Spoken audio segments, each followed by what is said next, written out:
70세 이순자 할머니가 대학병원 응급실에서 한 일은 그 어떤 젊은 간호사도 해내지 못했던 놀라운 것이었습니다. 평소엔 조용히 환자 옆에서 죽만 먹여주고 기저귀만 갈아주던 그 할머니가 말이죠. 30년 경력의 의사조차 어떻게 이런 판단을 할 수 있었나라며 감탄했을 정도였거든요.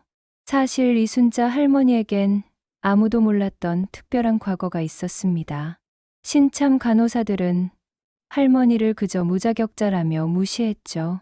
환자가 위급할 때도 할머니는 가만히 계세요라며 제지했습니다. 하지만 정작 그 젊은 간호사들이 당황해서 아무것도 못할 때 할머니는 정확히 무엇을 해야 하는지 알고 있었어요. 40년 전 이 병원에서 일했던 그 시절의 기억이 고스란히 남아 있었거든요. 이런 감동적인 실화들을 계속 발굴해서 들려드리겠습니다.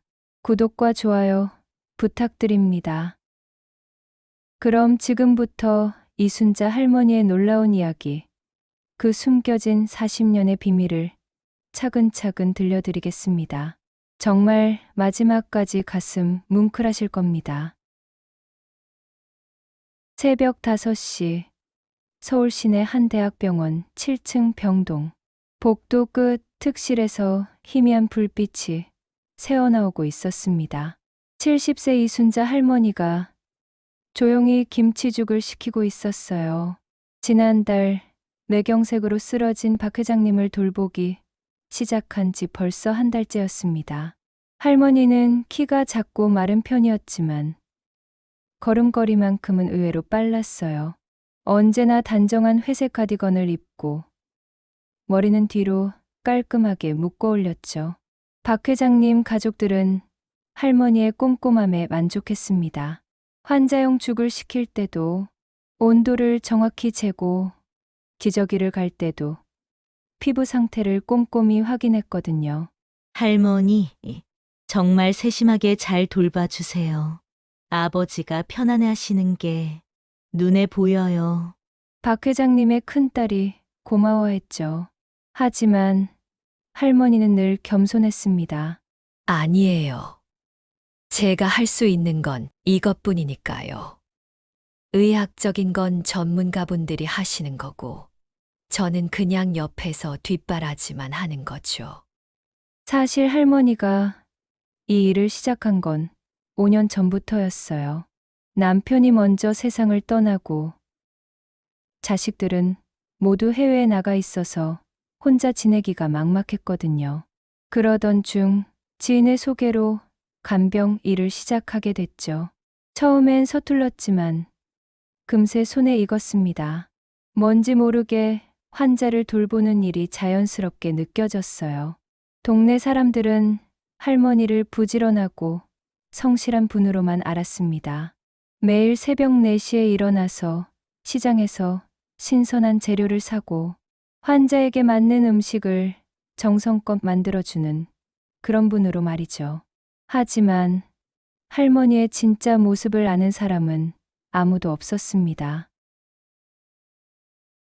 이순자 할머니의 젊은 시절 이야기를 하려면 1970년대로 거슬러 올라가야 합니다.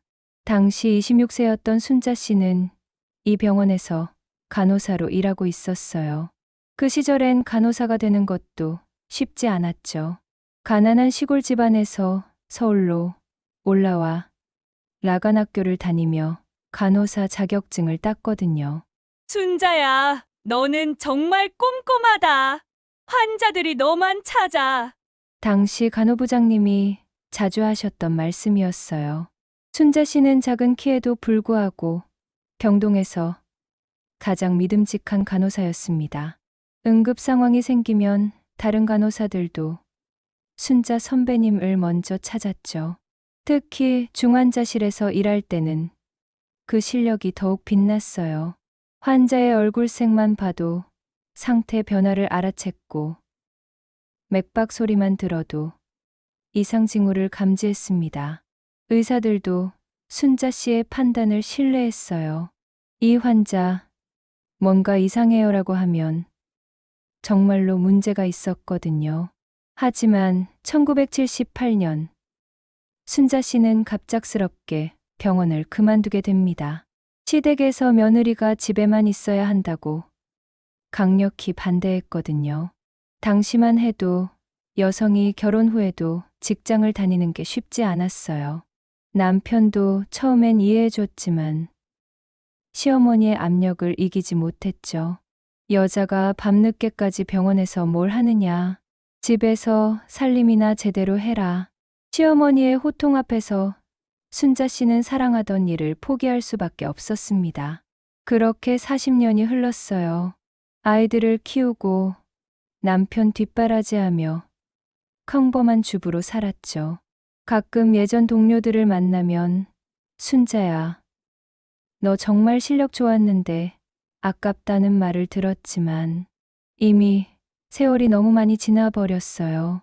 의학도 많이 발전했고 새로운 장비들도 많이 나왔으니까요. 그래서 할머니는 자신의 과거를 아무에게도 말하지 않았습니다. 옛날 얘기 뭐 하러 해. 지금은 그냥 간병인일 뿐이야. 문제는 며칠 전부터 시작됐습니다. 병동에 새로 배치된 젊은 간호사들이 할머니를 보는 시선이 곱지 않았어요.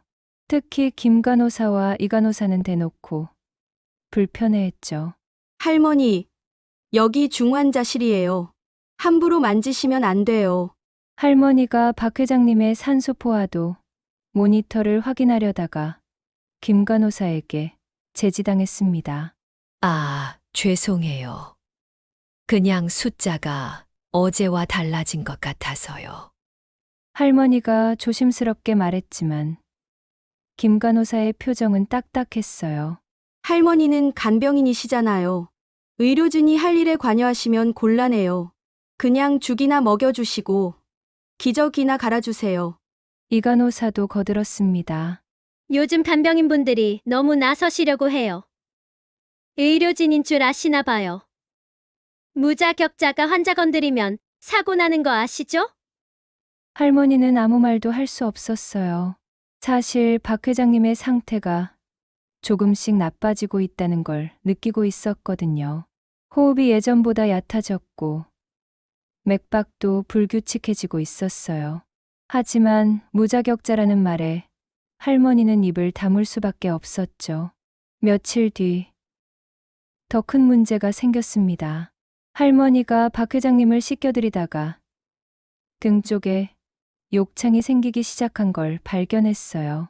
작지만 빨갛게 올라온 상처였죠. 할머니는 즉시 간호사에게 알렸습니다. 간호사님, 환자분 등에 욕창이 생기기 시작했어요. 확인해 보시겠어요? 하지만 김 간호사는 성가신 듯 대답했어요. 할머니, 그런 건 저희가 알아서 확인해요. 할머니가 의학적 판단하실 필요 없어요. 하지만 정말로 욕창이. 됐어요. 저희가 차트에 다 기록하고 있으니까 걱정하지 마세요. 할머니는 억울했지만 더 이상 말할 수 없었어요. 하지만 마음 한편으론 불안했습니다. 40년 전 간호사 시절의 경험으로 볼 때 이런 초기 징후들을 놓치면 나중에 큰 문제가 될 수 있다는 걸 알고 있었거든요. 며칠이 지나자 할머니의 우려가 현실이 되기 시작했습니다. 박 회장님의 혈압이 불안정해지고 욕창도 조금씩 더 벌어지고 있었어요. 하지만 간호사들은 여전히 할머니의 말에 귀 기울이지 않았습니다. 할머니, 괜한 걱정하지 마세요. 저희가 전문가예요. 상황은 점점 더 나빠졌습니다. 할머니가 볼 때 박 회장님의 상태는 명백히 악화되고 있었어요. 밤사이 열이 오르기 시작했고 호흡도 거칠어졌습니다. 새벽 3시쯤 할머니는 잠에서 깨어 박 회장님 상태를 확인했어요. 이상해. 맥박이 너무 빨라졌어. 할머니가 손목에 손을 대어보니 맥박이 분당 120회를 넘고 있었습니다. 정상보다 훨씬 빠른 거였죠. 체온도 38.5도까지 올라가 있었고요. 할머니는 즉시 간호사실로 갔습니다. 당직 간호사는 이 간호사였어요. 간호사님, 환자분 상태가 이상해요. 열도 나고 맥박도 너무 빨라요. 이 간호사는 귀찮다는 듯이 일어났어요.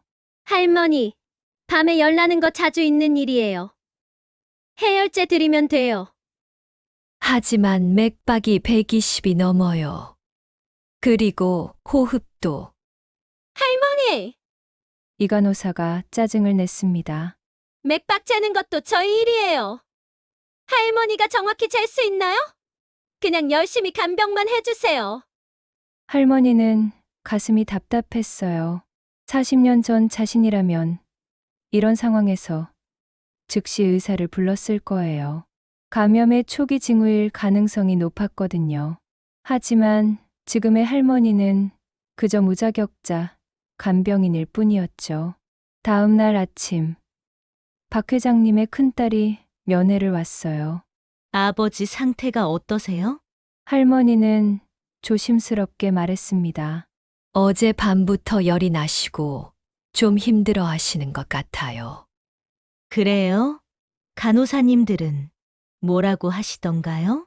해열제 드리면 괜찮다고 하시는데 제가 보기엔 조금 더 자세히 살펴보셔야 할 것 같아요.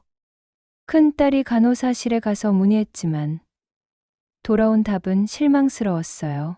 간호사님이 할머니가 너무 예민하게 반응하신다고 하시네요. 큰 병원에서 환자 상태는 의료진이 더 잘 안다고 하시고요.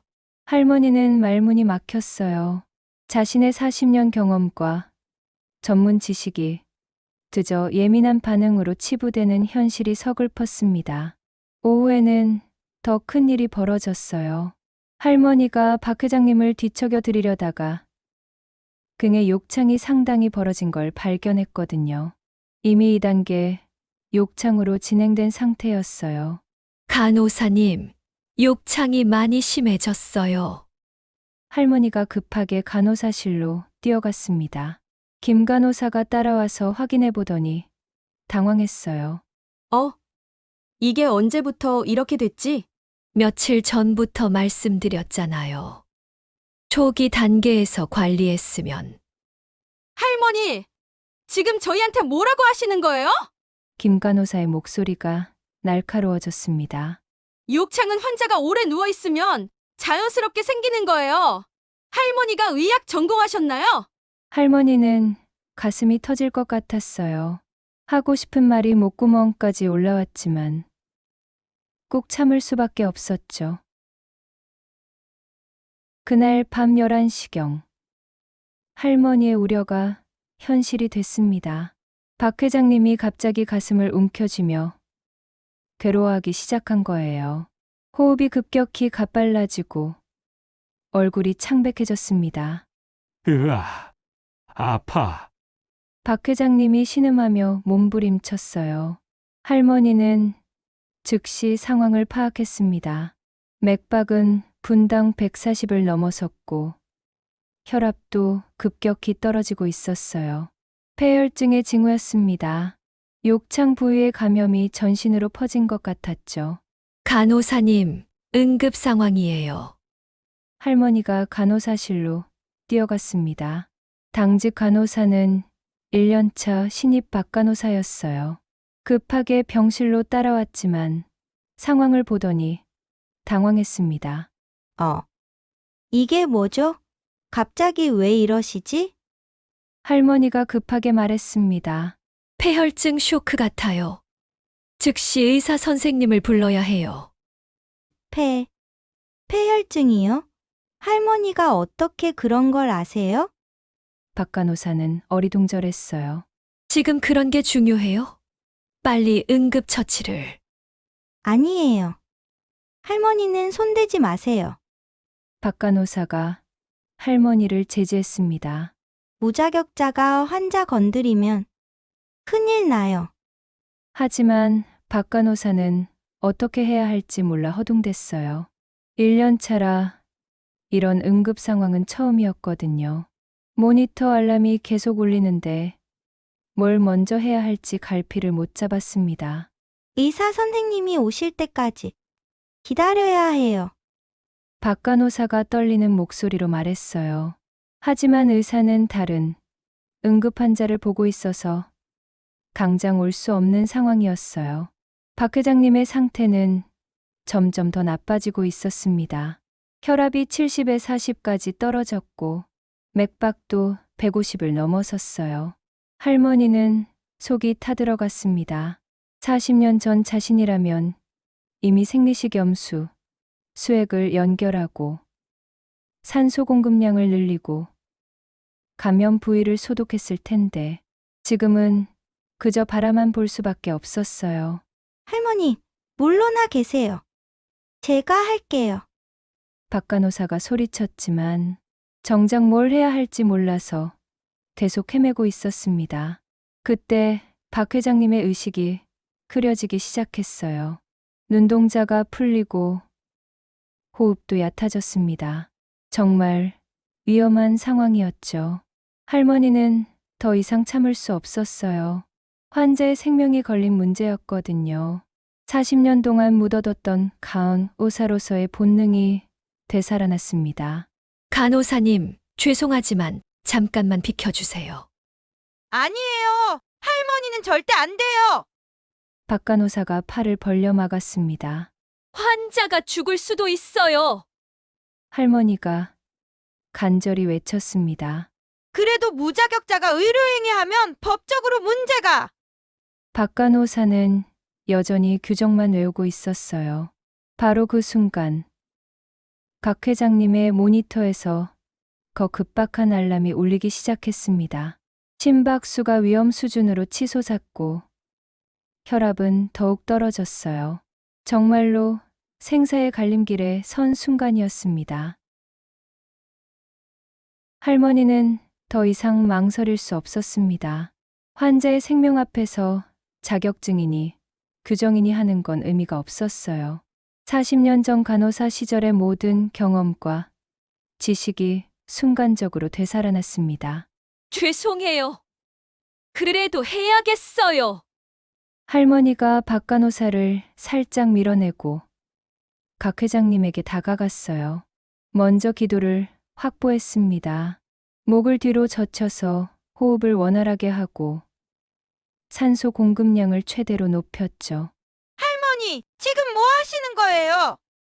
박 간호사가 소리쳤지만 할머니는 이미 집중 모드에 들어간 상태였어요.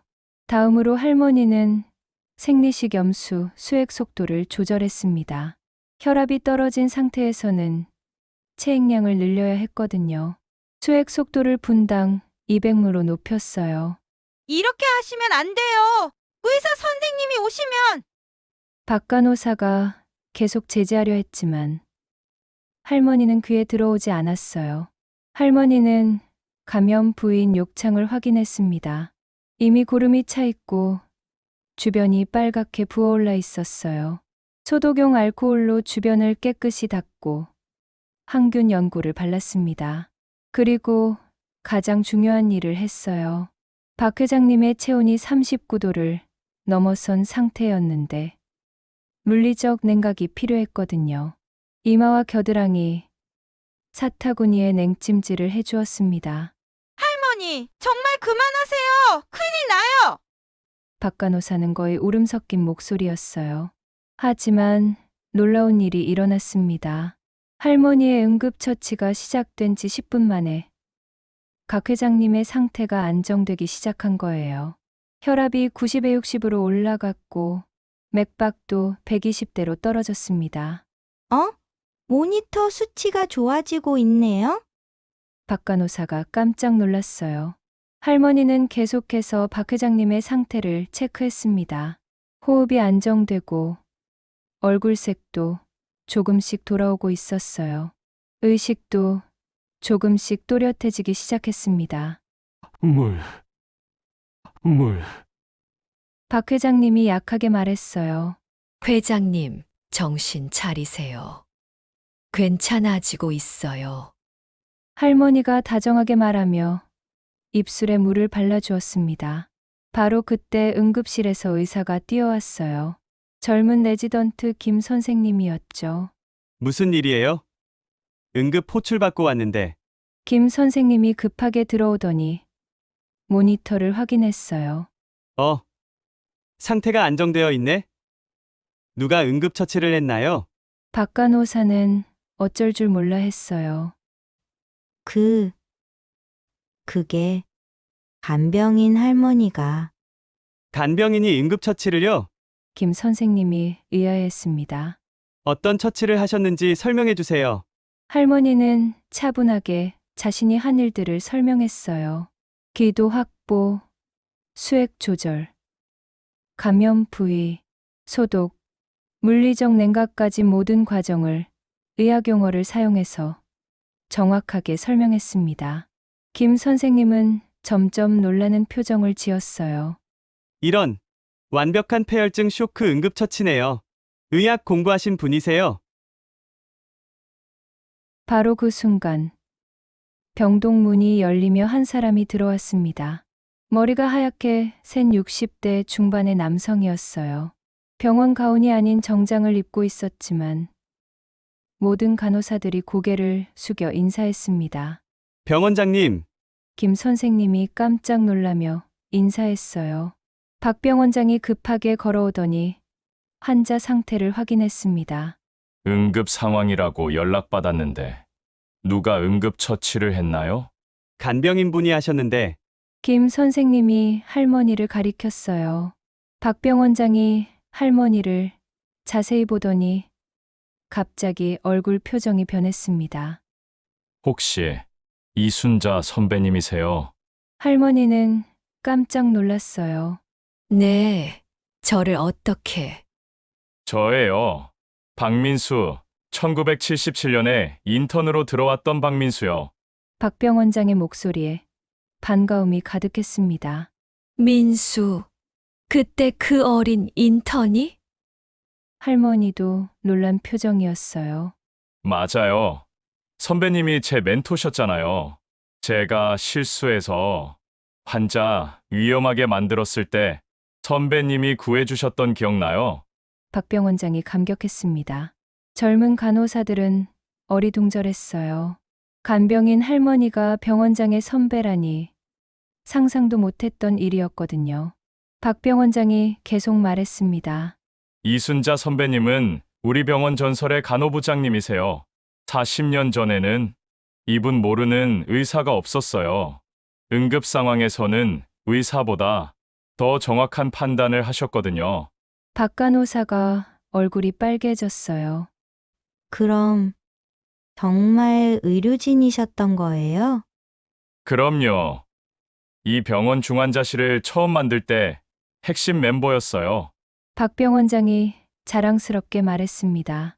선배님 덕분에 살아난 환자가 수백 명은 될 거예요. 할머니는 겸손하게 고개를 저었어요. 원장님, 그런 옛날 얘기는... 아니에요.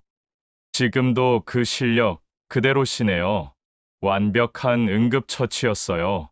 박 병원장이 진심으로 감탄했습니다.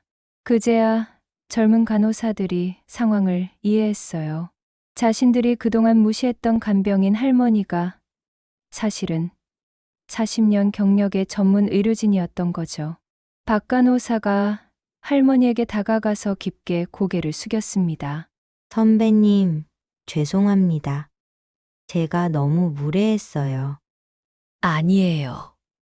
당신들이 규정을 지키려고 한 건 맞아요. 할머니가 따뜻하게 말했어요. 김 간호사와 이 간호사도 부끄러운 얼굴로 사과했습니다. 할머니, 아니, 선배님, 저희가 정말 잘못했어요. 그날 이후 병동의 분위기가 완전히 바뀌었습니다. 젊은 간호사들은 할머니를 이순자 선배님이라고 부르며 존경했어요. 그리고 할머니에게 간호 기술에 대해 조언을 구하기 시작했습니다. 선배님, 이런 상황에서는 어떻게 해야 하나요? 박 간호사가 진심으로 물어봤어요. 할머니는 자신의 경험을 아낌없이 전해줬습니다. 환자를 볼 때는 모니터 숫자만 보지 말고 환자의 표정과 호흡을 먼저 봐야 해요. 기계는 숫자만 알려주지만 환자는 온몸으로 신호를 보내거든요. 박 회장님도 며칠 뒤 완전히 회복됐어요. 감염도 치료됐고 의식도 또렷해졌습니다. 가족들은 할머니에게 깊이 감사했죠. 할머니, 아니 선배님 덕분에 아버지가 살아계세요. 박 회장님의 큰딸이 눈물을 흘리며 말했어요. 박 병원장은 할머니에게 특별한 제안을 했습니다. 선배님, 우리 병원에서 신입 간호사들 교육을 맡아주시면 어떨까요? 경험이 풍부한 선배님이 필요해요. 하지만 할머니는 정중히 거절했어요. 고마운 말씀이지만 저는 이제 환자 옆에서 조용히 돌봐드리는 게 좋아요. 40년 전 젊었을 때와는 다르니까요. 그 대신 할머니는 젊은 간호사들과 정기적으로 만나서 경험을 나누기로 했어요. 한 달에 한 번씩 모여서 어려운 케이스에 대해 이야기하고 서로 배워가는 시간을 갖기로 한 거죠. 나이가 들었다고 해서 쓸모없는 게 아니에요. 경험과 지혜는 시간이 지날수록 더 값진 거거든요. 할머니가 젊은 간호사들에게 말했어요. 몇 달 후, 할머니는 여전히 간병인으로 일하고 있어요. 하지만 이제는 병원 모든 직원들이 할머니를 존경하는 눈으로 바라봅니다. 젊은 의사들도 할머니의 의견을 진지하게 듣고 간호사들도 할머니에게 조언을 구해요. 할머니는 이렇게 말했습니다. 자격증이나 직함보다 중요한 건 환자를 사랑하는 마음이에요. 그 마음만 있으면 나이와 상관없이 누구나 소중한 일을 할 수 있어요. 어느 날 저녁, 할머니가 박 회장님 옆에서 죽을 식히고 있을 때 각 간호사가 다가왔어요. 선배님, 오늘도 많이 배웠어요. 선배님 같은 간병인이 되고 싶어요. 할머니는 미소 지으며 답했어요. 간병인이 아니라 진짜 간호사가 되세요. 환자의 마음까지 돌볼 줄 아는 그런 간호사 말이에요. 이순자 할머니의 이야기는 우리에게 중요한 것을 알려줍니다. 나이가 들었다고 해서 우리의 가치가 떨어지는 게 아니라는 것. 그리고 진정한 실력은 결코 사라지지 않는다는 것 말이에요. 때로는 세상이 우리를 무시할 수도 있지만 결국 진실은 드러나게 되어 있습니다. 다음에도 이런 감동적인 실화로 찾아뵙겠습니다. 구독과 좋아요 부탁드립니다.